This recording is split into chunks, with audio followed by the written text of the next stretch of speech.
Now for some cosine examples. It says find the amplitude and period of this graph. Amplitude is easy. That's our 1/2 right there. The period is going to be a little tougher. It has something to do with this 2 pi right here. And so the way we're going to find that is, or the 2/3 I should say, we're going to take 2 pi and divide it by 2/3. So remember, to get a fraction out of the denominator, you multiply by the reciprocal. And so the 2's would cancel, and so you would be left with 3 pi would be the period of that graph.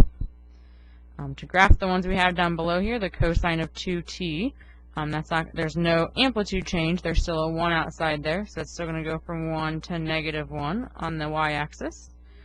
We'll take our 2t and set it equal to 0 and 2 pi. So we get t equals 0 and t equals pi. So we'll have 0 and pi on our x-axis. So half of that is pi over 2. And half of that is pi over 4. And so we've got, if we go by 4, so we've got 1 pi over 4, 2 pi over 4, and our last one would be 3 pi over 4. And so cosine is one big valley, remember. So you're going to start up at the top at 1, back down to the axis at pi over 4, down to -1 at pi over 2, back to the axis at 3 pi over 4, and back to the top at pi. And again, this is one period of the cosine graph. In example 7, our period is still the same, so it's going to go to 0 and 2 pi, and we can fill out the rest of our x-axis. So pi over 2 and pi and 3 pi over 2.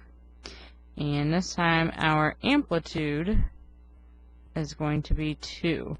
So you're going to start up high at 2, down at the axis at pi over 2, down to the bottom at pi, back to the middle at 3 pi over 2, and back up at 2 pi. Again, this is one period of cosine, and as you can see, all of these graphs look exactly the same. It's just the scale on the x and y axis that changes. So that's one nice thing. You're going to keep drawing the same shapes for sine and cosine. You just need to change the scales on your axes.